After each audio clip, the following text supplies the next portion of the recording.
Life can be fast-paced, strenuous, and flat-out overwhelming. Life transitions and taboo topics can make it hard to catch your breath. Welcome to Breathe, a podcast that enables you to slow down, get your bearings, and engage in real conversations where no topic is off limits. Breathe is presented by Breath of Life, hosted by David Person and speaker-director Pastor Debleaire Snell. Welcome to Breathe. I'm David Person, and of course, I am back here in the studio with my brothers, Pastor Debleaire Snell. We back in the place, guys. We've been separated, man, but we back together again. Yes, indeed. Yes, indeed. Back together again, as the old song says. Come on. Mm-hmm. And so Pastor Debleaire Snell, Pastor Kirk Nugent. Yes, indeed. And I'd like to know. Listen, if I wasn't converted, I'd say we're reunited, and it feels so good. But I'm converted, so I'm not going to say that. I'm not going to say that. I see what you did there. Yeah. And there's somebody now that's humming a tune. It came to mind. It came to mind. I was like, okay, I feel like the moment may pass. So. May pass. So welcome back. You've been away. You've been busy. You've been doing God's work in other places. Absolutely. Do you have anything you want to report to us about how that experience was? You're excited. This summer we were in Long Beach, worked with a great church there, the Philadelphia SCA Church. Lord bless it. After a couple of weeks, had about 38 new people to the church, and they've had some individuals that have joined who took their stand while we were there, and they've been kind of followed up with the discipleship journey. And had the joy recently to be in Panama City, Panama. Oh, yeah. Matter of fact, my hotel wasn't that far from the Panama Canal. Wow. Had a chance to fellowship with our brothers and sisters from the Inter-American Division at the ASI conference. And it was really, really nice. Great time of fellowship. But, as Dorothy said on The Wizard of Oz, no place like home. Yeah. Glad to be back here. That's right. I know that's right. Nice. I know that's right. Yeah. Well, very good. And you have come back at an interesting time in the American political journey. We've had a lot going on, and I know you've been keeping up, and we've been keeping up. And one of the things that has emerged in this current political cycle is former President Donald Trump has questioned the blackness of Vice President Kamala Harris. See, this is where we need the sound effect where the referee blows the whistle. Red Flag card, on the play. flag on the play. on the play. How can a white man check someone's blackness? Right, That's out of order already. Right, But neither here nor there. Let's continue. And why is it even being brought up? I mean, just what is how is that even relevant? This is absolutely. So there's so much there, right? Yeah. But it brings us today to we've decided we want to address the question. Well, since it's been brought up, since it's there, what is actually blackness? What is are blackness? We saying blackness is? We toss this word around, and it's been tossed around, I guess, for decades now. So what is it exactly? Mercy. So let's just start there with that fundamental question, Pastor.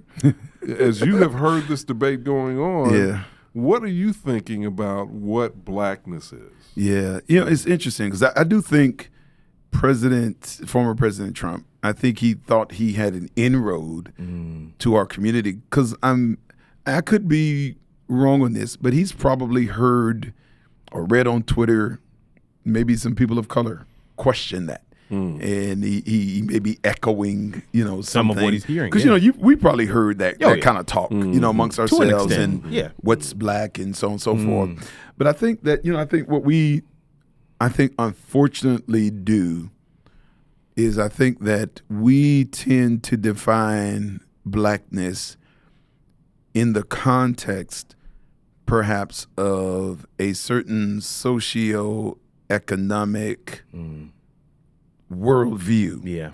And so anything that doesn't mirror those beliefs, aesthetic, sound, vernacular. Vernacular. We tend to probably say that's, it's black deficit, or it has a deficit of blackness to it. Yeah. But I think at the end of the day, I think it's anybody, it is the lived experience of people of African descent in their sojourn outside of the countries of Africa. So whether it is Caribbean, whether it is African American, so on and so forth. and especially by the time you land here, I think, there is a unique experience for those that share this particular hue of skin, this particular texture of hair. It is the lived experience of Africans in America. And I kind of define it there. And the reason I'm saying that is because I do think that lived experience, it varies. Yeah. I think we are probably, well, no, we're not the only group, but I think, there is a belief that that there is one way blacks think. Yeah. That there is one way blacks talk. Mercy. That there is one way where we process, but we're not a homogenous people. Right. At the end of the day, I may view the world slightly different than you do, but that doesn't call my blackness into question. Or vice versa. Right. Or even just, so I guess that's kind of how I would, just kind of generally define it, is the lived experience of people of African descent outside of Africa, more specifically right here in America. And this is a definition that has grown up. It has matured over time, because there was a time where to be African American or blackness or the black card, as it might be colloquially referred to, didn't include me. I'll be honest. As I grew up, as a Jamaican, right? The Jamaicans didn't want to accept me because I was born in the States. They called me a Yankee. And there's somebody on the podcast who was listening to the podcast right now knows exactly what I'm talking about. And then of course the Americans didn't accept me because I had the accent, and you grew up in a Jamaican household with two Jamaican parents, very strong in their culture, and they passed that down to their kids. So there was a good amount of time where you kind of dance between the two. But like I'm saying, over time we have matured this definition to rightly, in my opinion, I feel like it's always been what you shared has always been the right answer. But in our lived experiences, sometimes we even in our own culture, in our own groups, we tend to be exclusionary. No fault of either. I'm not even trying to cast aspersions. I'm just saying this is what it is. Exactly. And this was part of my lived experience as I was growing up as well. And it's funny because and I think the more narrow you define it, it just shows how much kind of ignorance can sometimes exist. So for instance, for me as being kind of a first generation Adventist, like there were certain things where it just didn't feel black to me. Yeah. So like the fact that we eat a diet that may not reflect the rest of Southern come on and talk black soulful. I'm just kind of like, yo, what? There was a part of me that's just like, what is that? Haystacks. You know what I'm saying? Like now I'm all the way here. All the way haystacks down. Right. For a minute, it did not read black to me. Or say to come here. It's crazy as it sounds, to come here as a freshman and listen to, say, the Aeolians. Come on. That did not sound black to you. Me because it wasn't urban. It didn't have a certain. So that's why I say, we have to kind of broaden it because I think sometimes, depending on where you're from, you have this very narrow lens through which you see and define blackness. Yeah. And anything that kind of looks, sounds, tastes differently than that, you want to then call it into question. Well, see, go ahead. I think that's the beauty of it. I think that's the beauty of blackness, and it's the beauty of the human experience, which blackness is a derivative of. The beauty is that there's diversity, and that my experience can be completely different than yours, and we're both black. Yep. So I think this can also be exacerbated by, I'll say, cultural differences within people of the African diaspora. I remember when I came to Oakwood back in the Stone Age. Hey, you're telling on yourself. Yeah. Well, it's self-evident. So,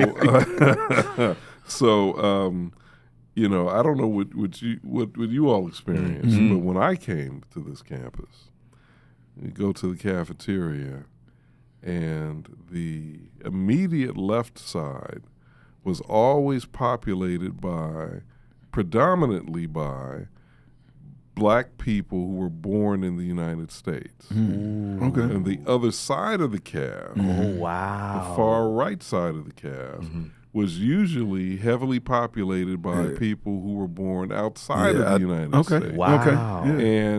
And there was there was a sort of unspoken, unless you deviated from it, and sometimes people would call you and be like, "Why are you sitting over there?" Over there, really? Okay. Yeah, Wow. what are you doing going over there? Wow. Yeah. Mm-hmm. And I always thought that was somewhat bizarre, and also that it was patently wrong. Mm-hmm. Sure. Yep. Like there shouldn't be a problem if I want to sit over here Right. with people that I know over here, Yeah. Mm-hmm. even though we may not be from the same native land. Right. Okay, Right. so they're from Africa, somewhere on the continent of Africa, or they're from somewhere in Europe. What does it matter? What does it matter? Right. Mercy. Yeah. Mercy. Yeah. Because by the time you get here, we're all facing the same hurdles. Exactly. There it dealing is. with the same stereotypes. Yep. Kind of Yep. having to traverse the same inclines in terms of the landscape, both morally, spiritually, professionally, in terms of just trying to maintain a sense of dignity. So, but it's just really tough because you deal with certain societal pressures from outside, but then you have to deal with that kind of sectarianism Mercy. within our own community. So. Yeah. But I the tapestry. I will say my time at Oakwood taught me, and I didn't attend as a student. I attended as I didn't attend at all. I actually came as an administrator to be chief information officer here in 2015. Okay. But my time at Oakwood taught me that there is this rich tapestry of Blackness. Yeah. And to exclude anyone would be almost like taking an ingredient out of the meal. It's no longer, it loses some of its flavor. I like that. And so the inclusive definition of Blackness, which Pastor Snell rightly shared, is the one that I've always gravitated towards. And in recent generations, more current generations, I've seen that more lived out a lot more freely. Yeah. So one of the other, and I think there are a lot of variables here that affect this conversation and how it has taken place, through the years. One variable certainly is this insane. Well, I probably shouldn't have said that because I want to leave room for us to flesh it out. Sure. But I've already prejudiced myself, so I just It's already out there now. It's already out there now. This insane idea that because you have one drop of black blood, that means that you're black automatically, no matter how, let's just say, non-African you may look, right? So let's deal with that. What are your thoughts, Pastor Snell? I'm going to start with you. What are your thoughts about this idea that we see people who are, as we would say today, biracial? Sure. We define them as black simply because they have some traceable African heritage. Yeah, and I think that's really what was so interesting about, I guess, the attempt to mock by Donald Trump and those who are of his ilk, because I think that idea of the one drop, I don't think that's something that we put upon biracial people. Right. I think that was a stigma that was automatically applied to those who were of biracial descent by a larger majority here in America that says if you got any of that, you're all the way there and you don't really have any connection with us. And I think that, people, especially people who are biracial that have African heritage in them, society essentially forces you to almost, identify exclusively, as a person of African descent. And so I think people who are biracial should be able to celebrate, as all of us should, all aspects of their culture. But I do think that within this context, I think society is going to really, it kind of forces you to choose. Yeah. And, whether it is how you are treated when you enter a store, how you interact with police, the assumptions that are going to come upon you, and just kind of the rejection from one side kind of almost forces you to identify with African American culture. Right. I just think that's the world we embrace. Now, that's not to say, because I've heard biracial people essentially say, I didn't feel accepted over here, but then because I wasn't completely or wasn't as dark, I didn't feel accepted over here in the African American community. And it's just kind of unfortunate that there is just this tribalism almost, that is yeah. still alive and well, that kind of, really tears at the fabric of who a person is. Right. But I think what you touched on there, in terms of the consequences, or the just the reality of living in this skin, whether you've got one drop or you both of your parents are from the motherland, it doesn't matter. But because to the person looking at you, if you present a certain way, then your experience walking or being followed around in the store will be of a certain way. Your experience when you get pulled over by a cop, they don't care. They don't care. They're not checking to see how many drops you got. Well, you look a certain way. That's true. So doesn't matter which school you went to, doesn't matter. And so I think when you look at it from the consequences side, David, then I mean it really, it's not even a matter of drop. It's a matter of how do you present. And to be honest, man, I have a very good friend of mine, one of my best friends from college. He is very fair skinned. I mean, very fair skinned. In fact, my kids, when they were very small, I had to explain to them that he was black too, and they were like, no. But it's one of those kinds of scenario where he could almost pass, but then he doesn't. I don't know how. It would be interesting to kind of get that perspective as well, but because of his lived experience, right? The family that he grew up in, where he grew up, and of course, so many things that we share in common because we both grew up here in the United States. I would never call to question whether or not he's black. But he does have other heritage that he can pull from. And I think also that, again, makes the whole thing richer. I lived in South Africa where the whole, Trevor Noah writes the book Born a Crime. It was actually a crime for a black man and a black person and a white person to procreate. So there, you have a lot of different aspects of it, not just within the United States. It's across the globe. In New England, or in England, I should say, in Britain, you have that dynamic playing out as well. So, and it's funny because it shows the danger of just like broken, flawed religion, right? Because there are actually, people at various times tried to actually use, kind of that idea of not being unequally yoked. As to kind of create a theology that said you cannot marry, outside of your race or procreate outside of your race. And it's funny because, like, actually, when you read your Bible, like the Bible is actually filled.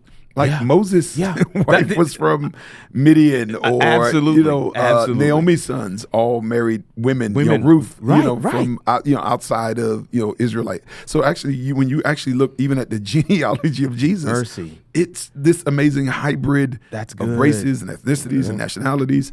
But it's funny how people weaponize religion to impanel whatever biases that they're trying to reinforce and try to make it a matter of godliness. It's insane. There's a statement that says we see the world as we are. As we are. We bring those biases, those idiosyncrasies, those perspectives, and we put it on top of what our flavor of truth is.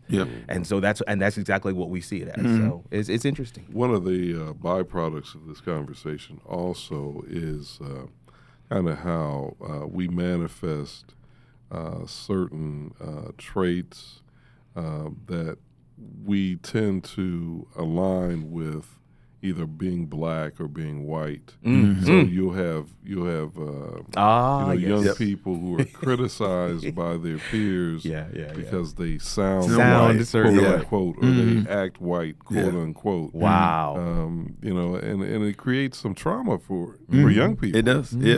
It's interesting because like and I think that's such an old thing that if somebody kind of spoke really proper English, the belief was that they talked white. And there is a part of you, there's actually even a part of me that feels kind of a need to have a certain bilingual it's true English, where you can kind of operate in this space and still have kind of a relevance, to code switching. Code switching. But even term. Within your own community. It's so true. And it's funny because the belief that a certain dialect or a certain we used to call it Ebionics. You remember Ebionics back in the day? That was a sign of blackness or loyalty to. But like it's funny if you ever listen to Africans speak English, they speak the best English They do, on the actually. planet. Yeah. You know what I'm saying? And Very they're- clean. Yeah. And they're from Africa. So I think there's just so many strange things from talking black, or even just something like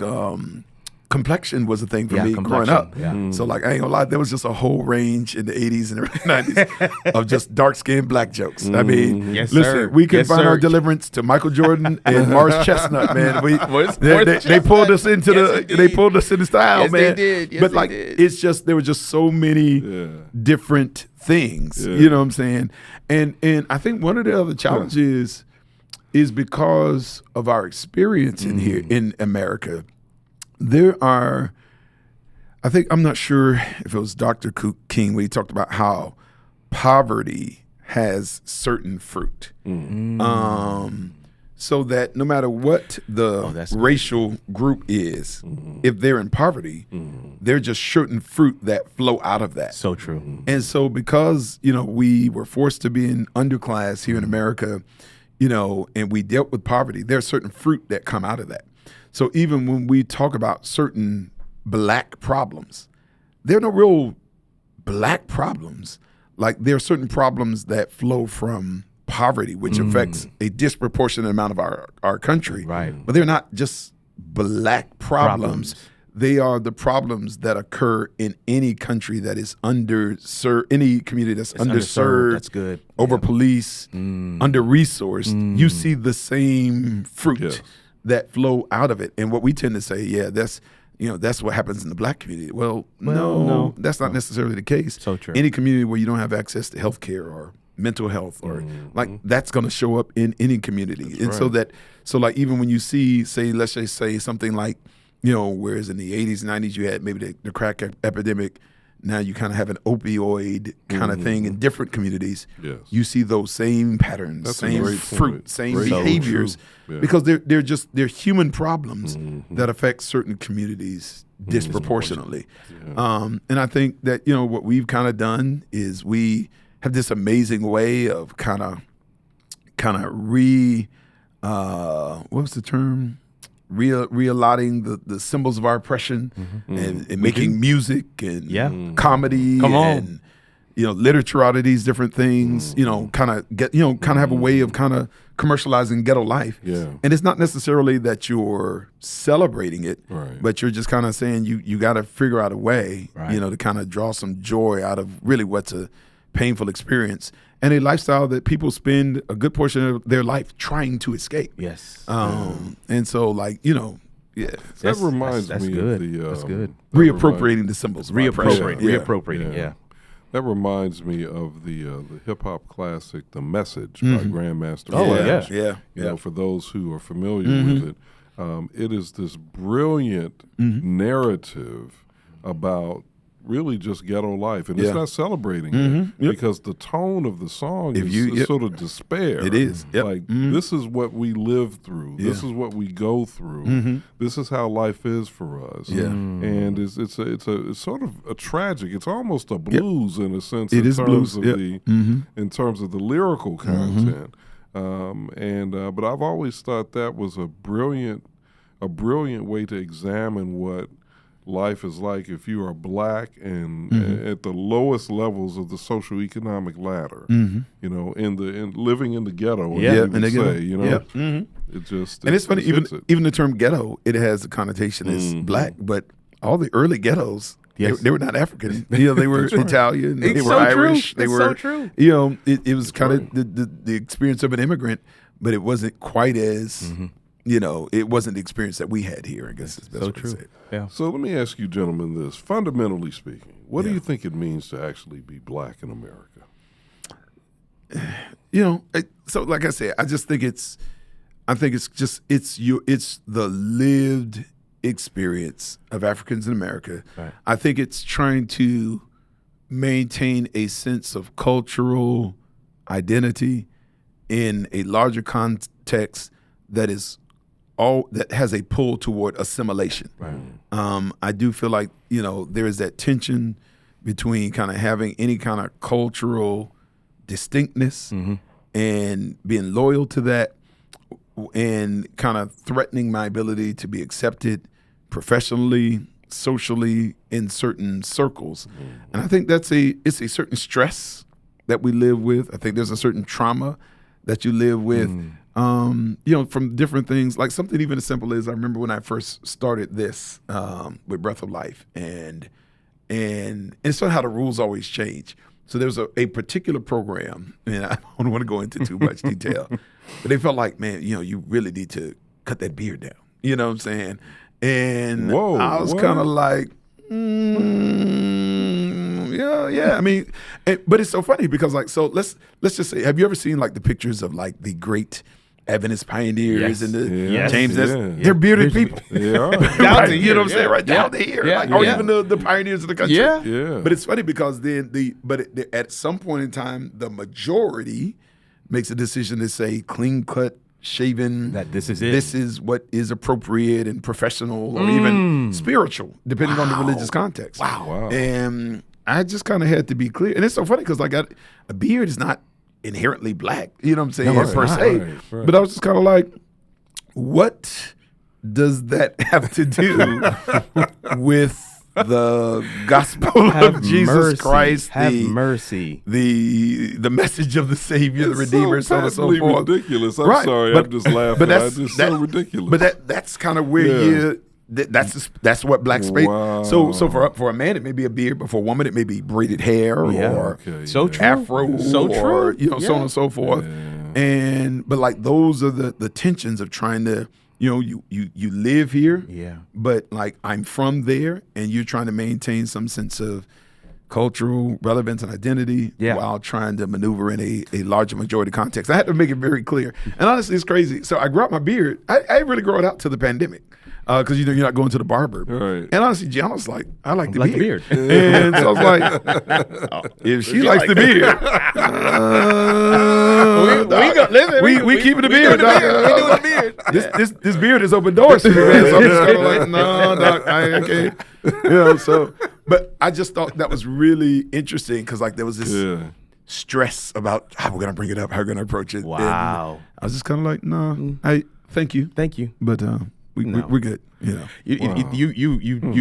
packaged that thing so well. I really couldn't add much more to it. What is Blackness? It is kind of existing in a couple of different spaces almost at the same time, and trying to maintain a sense of authenticity, a sense of this is who I am, this is what I bring to the table, and then yet always realizing that there is a pull.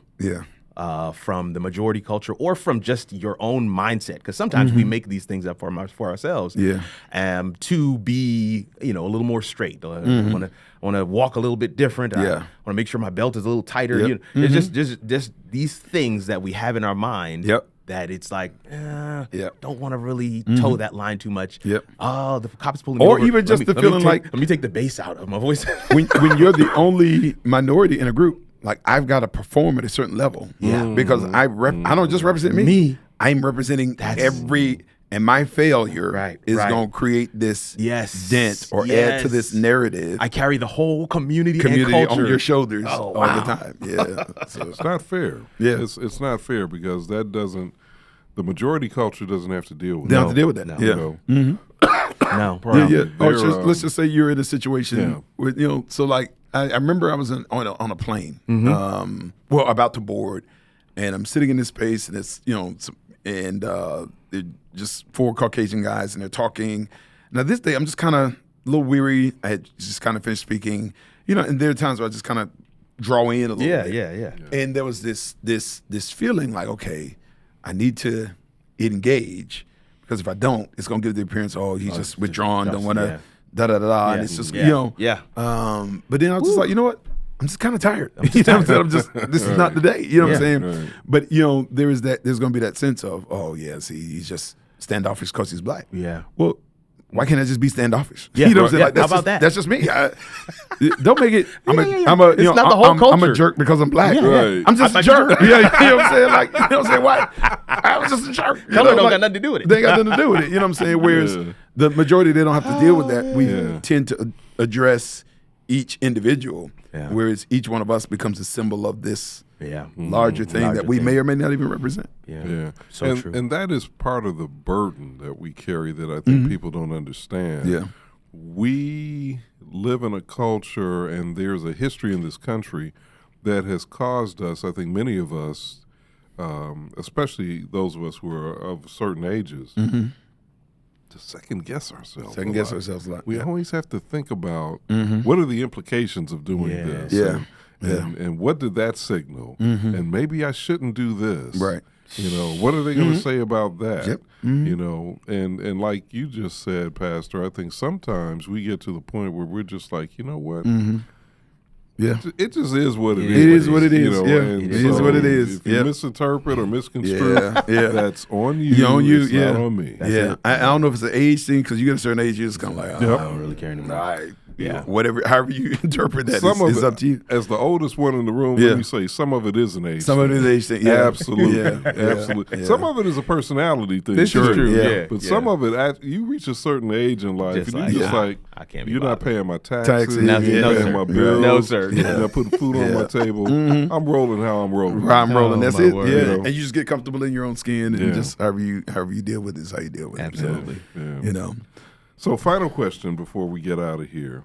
Do you think that there are certain stereotypes, having thoroughly discussed this whole issue of blackness, and I think we all agree that we embrace the idea of blackness, you know, and we're not opposed to blackness. We love being black people, all of that. Celebrate the experience. But having said that, do you think there's certain stereotypes that we should avoid?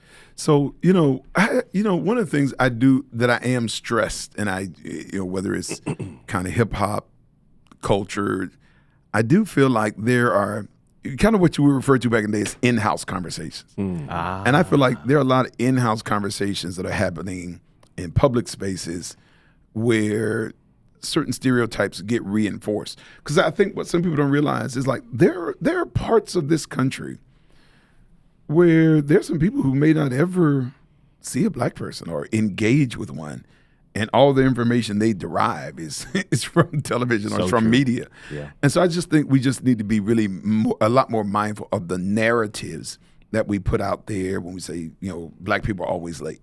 But, honestly, if you're around people, like people, they're just people who are late. Agreed. I don't know how that landed on us. I'm not saying that it has no truth to it, but like the more I engage, I'm just kind of like, no, they're just people who are late.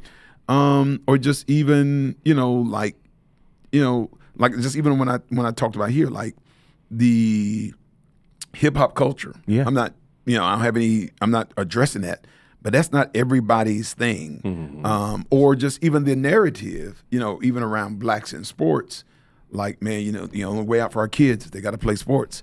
They got to make it to the NBA. They got to NFL. Like, I think that's it. I've heard that in educational settings. Yeah. Like, the only way they were going to get out is through sports. I'm like, no, like, it's 30 NBA teams, 12 spots. Mercy. Like, that is, and a good portion of them are being taken up by overseas athletes Especially now. now, So, yeah. like, no, Yeah. like, I just think we've got to avoid certain narratives that says entertainment, athletics, that's where we thrive. I mean, certainly, there are gifts in that area, but education, the utilization of your gifts, your innovation.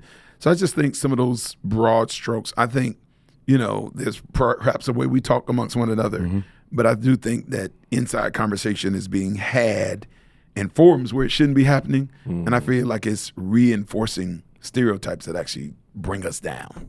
I guess that's the best way I can say it. What do you think, Doc? For me, I think stereotypes, I couldn't agree with you more, Doc.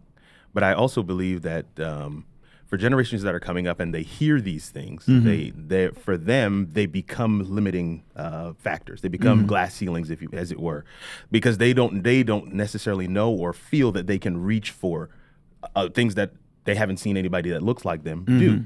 So one example is as a content creator, right? I'm on YouTube on a regular basis. I drop a video every Sunday, and a kid says to me, "Man, all the people I follow on YouTube don't look like me. So just to come across your video, I'm like, I didn't even know we could do this." Yeah. And so what I'm saying is the stereotypes are bad just from the perspective of sometimes we propagate them, we just kind of throw them out there almost willy-nilly at times, not recognizing that there is deeper impact, especially for these younger generations that are coming up behind us.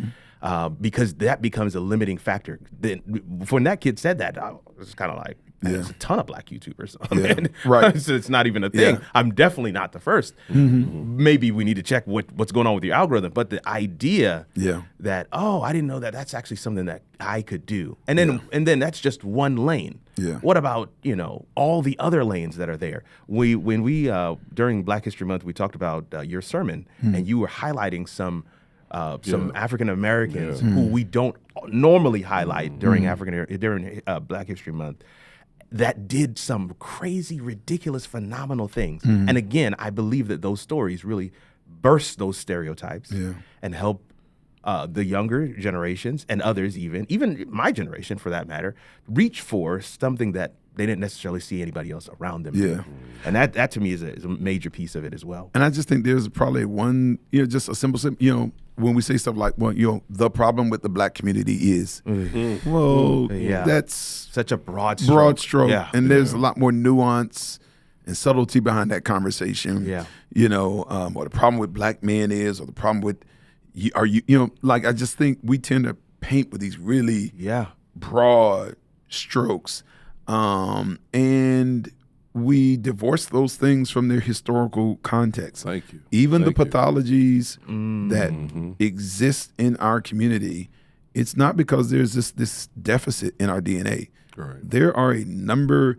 It's almost kind of like, you just kind of, you divorce everything from history. Yeah. And if you're just going to look at test scores or incarceration rate, and you will draw some very dangerous and ignorant and damning conclusions about us as a people if you just divorce it from history and you have no narrative, and it just kind of reinforces this idea, this group that's lazy and doesn't want to work, and welfare queens and all that stuff. There are less blacks on welfare. Come on, talk about you know what I'm saying? Than the majority culture. But if you listen, you would think it's just this group that's in here sucking the government dry, so on and so forth. And that's just like, statistically, that's not even correct. It's not even possible. It's not even possible, right? Yeah. So it's just, I just think that there are just things that we need to.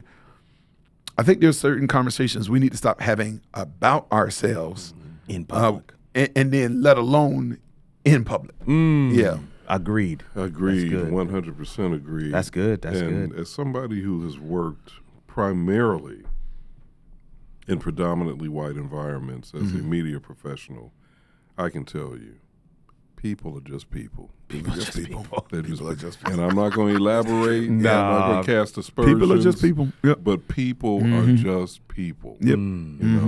Black, white, whatever. Yep. If you're late, you're late. If you're incompetent, you're incompetent. Yeah. And from what I can tell, race has absolutely nothing to do with it at all. That's the truth. And I'm going to leave it at that. Come on and talk, man. Leave it at that. That's the truth. All right. That's good. That's a good place right there. Good word. That's a good place. Yeah. Gentlemen, it's good to see you back here Absolutely. in the studio. It's good to be back here, man. And this has been, I think, an important conversation. I hope that folks will really think about this, especially as unfortunately, we continue to hear that the former president continues to bring this up in ways that I think are not productive and are very offensive. Very much. So, all right, God bless you all, and thanks for joining us as always. For these brothers here, Pastors Snell and Nugent, I'm David Person. Don't forget, no matter how challenging life may be, and it can be challenging. Sure can. For black people and for all people. All really. people. It can be challenging. Yep. But remember, we have the answers. Stop, pray, and breathe. Breathe is produced by David Person for Breath of Life.